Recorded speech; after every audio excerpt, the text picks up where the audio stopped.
আজকের আমাদের এখানে এত লোক কেন, চলো শুরু থেকে বলি। আজকের আমাদের এখানে একটা জলসা ছিল, তো সেই জলসার মাঠে আমরা এখন চলে যাচ্ছি। আর সেই জলসার প্রধান বক্তা হিসেবে থাকছে আব্বাস সিদ্দিকী ভাইজান।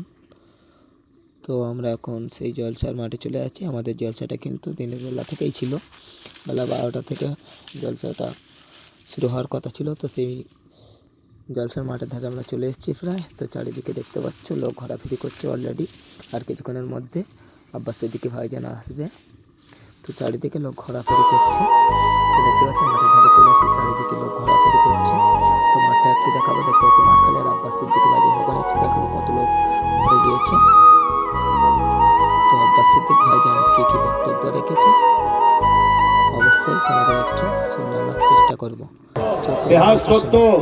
হাটনাবান একজন ধর্মগুরু হিসাবে আমার মসজিদের দুশ্মন দিদি মুদির সাথে সাথ দেবেন না, মানা করে গেলাম।